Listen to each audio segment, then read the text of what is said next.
പണ്ട് സ്കൂളിൽ പഠിക്കണ സമയത്ത് ഇങ്ങനെ ഒരു ചേട്ടനോട് ഞാനിങ്ങനെ വഴിക്കുന്ന വഴക്കുണ്ടാക്കി.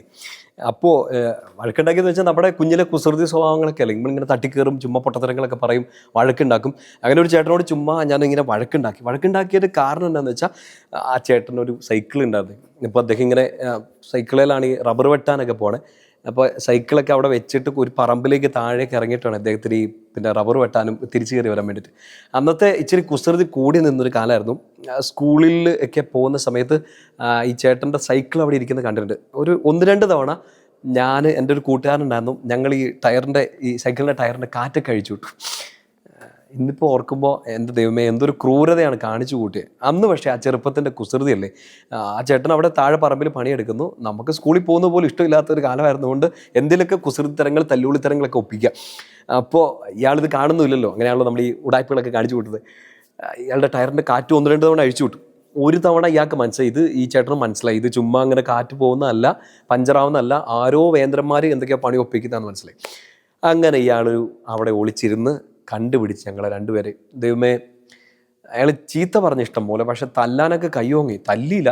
അപ്പം ചേട്ടൻ്റെ അടി കൊണ്ടായിരുന്നെങ്കിൽ മിക്കവാറും പിന്നെ പടമായി പോയേനെ. പക്ഷെ ആ ചേട്ടന് ഭയങ്കര സങ്കടമാണ്. ആ ചേട്ടൻ പറഞ്ഞു, നീ ഒന്നും നന്നാവില്ലടാന്ന്.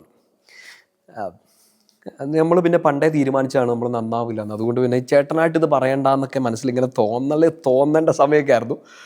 പക്ഷേ ഇതെന്നെ ഭയങ്കരമായിട്ട് വിഷമിപ്പിച്ചു. പിന്നീടാണ് വിഷമം ഓർത്തത്.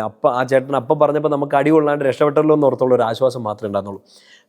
നന്നായിട്ട് നെഞ്ചു നൊന്ത് വേദനിച്ചിട്ടാണ് ചേട്ടൻ പറഞ്ഞത്. അങ്ങനെ വല്ലാത്ത ക്രൂരതയാണ് കാണിച്ചത്. ഒരു കയറ്റമൊക്കെ ഇറങ്ങി വരണം, ആ ചേട്ടൻ പിന്നെ തിരിച്ച് കയറണം, സൈക്കിളൊക്കെ ഓടിച്ച് വീട്ടിൽ പോകണം, പണിയെടുക്കാൻ വന്ന ചേട്ടനല്ലേ. അപ്പോൾ ഒത്തിരി വിഷമത്തിലായി. ചേട്ടൻ പറയണം, നീയൊന്നും നന്നാവില്ലെന്നാണ്.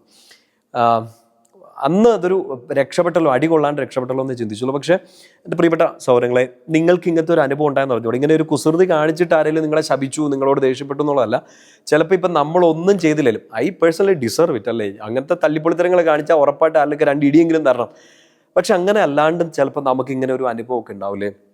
നമ്മളോട് ചിലപ്പോൾ നമ്മുടെ ഒത്തിരി പ്രിയപ്പെട്ടവർ തന്നെ പറയുന്നുണ്ടാവും, നീ നന്നാവില്ല, നിന്നെക്കൊണ്ട് കാര്യമില്ല, നിനക്കൊരു ഭാവിയില്ല, നീ ശരിയാവില്ല എന്നൊക്കെ പറഞ്ഞ് ചിലപ്പോൾ ആൾക്കാർ ശപിക്കും. ഇപ്പോൾ ഒരു കുസൃതി ഒപ്പിക്കണം എന്നില്ല, ചിലപ്പോൾ ആരെങ്കിലും വെറുതെ അങ്ങ് പറഞ്ഞു തരും. അതൊക്കെ നമ്മുടെ ഉള്ളിൽ ഇങ്ങനെ കിടക്കും അല്ലേ. ഇത് എത്രയോ വർഷം മുമ്പ് നടന്നൊരു കാര്യമാണ്. ഇപ്പോൾ ഇന്നൊരു ടോക്കിന് വേണ്ടി ഇന്ന് രാത്രി നിങ്ങളോട് സംസാരിക്കാൻ വേണ്ടി ഒരുങ്ങുമ്പോൾ എൻ്റെ മനസ്സിൽ വന്നൊരു കാര്യമാണ്. അതിങ്ങനെ കിടക്കും എൻ്റെ ഉള്ളിൽ. അതൊരു മുറിവായിട്ടൊന്നും കിടക്കുമല്ല, എനിക്ക് എന്നോട് തന്നെ ഒരു നാണക്കേട് തോന്നുന്നൊരു സംഭവമായിട്ടാണ് കിടക്കുന്നത്. പക്ഷേ ഈ ഒരു വാക്ക് ചിലപ്പോൾ മനുഷ്യരെ ബുദ്ധിമുട്ടിക്കും ഇല്ലേ. നിങ്ങളോട് ഇപ്പോൾ ആരിലൊക്കെ പറയാണ്, ഒരു മോശമായ വാക്ക് പറയാണ്, നിങ്ങൾ ചെയ്തിട്ടില്ലാത്തൊരു കാര്യം നിങ്ങളുടെ മേലെ ആരോപിക്കണം. ചിലപ്പോൾ ഇന്ന് എൻ്റെ പ്രിയപ്പെട്ട സഹോദരങ്ങളെ, ഇന്നിപ്പോൾ കിടക്കാൻ പോകുമ്പോൾ പോലും ചിലപ്പോൾ അങ്ങനെ ഇന്നുണ്ടായതാവണമെന്നില്ല, എപ്പോഴെങ്കിലും ഒക്കെ ആരെങ്കിലും ഒക്കെ അങ്ങനെ ഒരു പറഞ്ഞൊരു കാര്യം നിങ്ങളെ വിഷമിപ്പിക്കുന്നുണ്ടാവും. ചിലപ്പോൾ ഏറ്റവും അടുത്ത് നിൽക്കുന്ന ഒരാൾ നിങ്ങളോടത് പറഞ്ഞാൽ നമ്മുടെ ഉറക്കം പോകാൻ വേണ്ടിയിട്ട് അത് പോരെ. ശാന്തമായിട്ട് ഇന്ന് കിടന്നുറങ്ങണം. ഒരു വചനം പറഞ്ഞു തരട്ടെ. നിങ്ങൾക്ക് അറിയാവുന്ന ഒരു വചനമാണത്. ഈ സുഭാഷിതങ്ങൾ 23:18 Proverbs 23:18. വചനം ഇങ്ങനെയാണ്, തീർച്ചയായും നിനക്കൊരു ഭാവിയുണ്ട്, നിൻ്റെ പ്രതീക്ഷയ്ക്ക് ഭംഗം നേരിടുകയില്ല.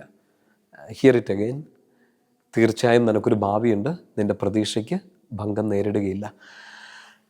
നമ്മളോട് മനുഷ്യർ ചിലപ്പോൾ നമ്മൾ ചെയ്ത തെറ്റിൻ്റെ പേരിലായിരിക്കാം, ഇനിയിപ്പം നമ്മളെ തെറ്റിദ്ധരിച്ചതിൻ്റെ പേരിലായിരിക്കാം, നീ നന്നാവില്ലെന്നും നിനക്കൊരു ഭാവിയില്ലെന്നും നീ ശപിക്കപ്പെട്ടതാണെന്നും ഒക്കെ പറഞ്ഞ് ചുറ്റും നിന്ന് ചിലപ്പോൾ ആളുകൾ ബുദ്ധിമുട്ടിക്കും. ചിലപ്പോൾ maybe a single person, ഒരാളായിരിക്കും, നിങ്ങൾക്ക് അത്രയും പ്രിയപ്പെട്ട ഒരാളായിരിക്കും നിങ്ങളോടത് പറഞ്ഞ് നിങ്ങളെ വിഷമിപ്പിച്ചത്.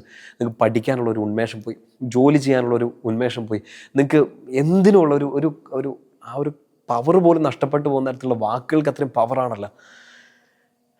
ഈശോ ഈ പറയുന്നതൊന്ന് ഹൃദയത്തിലേക്ക് ഏറ്റെടുത്തേ.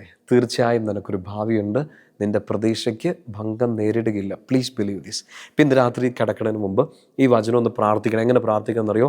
ഇത് കരങ്ങൾ കൂപ്പി ഇന്ന് കിടക്കുന്നതിന് മുമ്പ് പിന്നെ എപ്പോഴാണോ ഉറങ്ങുന്നത് അപ്പോൾ ഇത് പ്രാർത്ഥിച്ചുകൊണ്ട് കിടക്കണം. തീർച്ചയായും എനിക്കൊരു ഭാവിയുണ്ട്, എൻ്റെ പ്രതീക്ഷയ്ക്ക് ഭംഗം നേരിടുകയില്ല. അതൊന്ന് മനസ്സിലോട്ട് ആവർത്തിച്ച് വചനം പ്രാർത്ഥിക്കണം കേട്ടോ. സുഭാഷിതം 23:18 തീർച്ചയായും എനിക്കൊരു ഭാവിയുണ്ട്, എൻ്റെ പ്രതീക്ഷയ്ക്ക് ഭംഗം നേരിടുകയില്ല. ഒരു പ്രത്യാശയോടുകൂടി കിടന്നുറങ്ങണം. നാളെ രാവിലെ ഉണർന്ന് എഴുന്നേൽക്കുക. നാളെ നമുക്ക് ഒത്തിരി കാര്യങ്ങൾ ചെയ്യാനുണ്ടല്ലോ. തീർച്ചയായും നാളെ നിനക്കൊരു നല്ല ദിവസം ഉണ്ടാവും, നിൻ്റെ പ്രതീക്ഷയ്ക്ക് ഭംഗം നേരിടുകയില്ല. അതിനുവേണ്ടി ഞാൻ പ്രാർത്ഥിക്കുന്നു. ഈശോയുടെ നാമത്തിൽ ഈശോയുടെ കുഞ്ഞിനെ അനുഗ്രഹിക്കുന്നു. കർത്താവെ, ഇന്ന് ഈ വചനം കേട്ട എല്ലാവരെയും ഞങ്ങളിത് ആർക്കൊക്കെ ഷെയർ ചെയ്ത് കൊടുക്കുന്നു അവർക്കെല്ലാം അവർക്കൊരു നല്ല ഭാവി, അവരുടെ പ്രതീക്ഷയൊക്കെ നടക്കട്ടെ, അവരുടെ പ്രത്യാശയെല്ലാം നടക്കട്ടെ. ഈശോയെങ്കിൽ ആശ്രയിക്കുന്ന ഞങ്ങൾക്ക് യാതൊരുവിധ തടസ്സങ്ങളും ഉണ്ടാവാതിരിക്കട്ടെ. തടസ്സങ്ങളുണ്ടായാൽ തന്നെ അതിനെ അതിജീവിക്കാനുള്ള ഒരു കൃപ, ഒരു പ്രത്യാശ ഇന്ന് ഈ വചനം കേട്ട ഈ രാത്രിയിൽ അങ്ങയുടെ വചനം കേട്ട് പ്രാർത്ഥിക്കുന്ന എല്ലാ മക്കളിലേക്കും നിറയട്ടെ.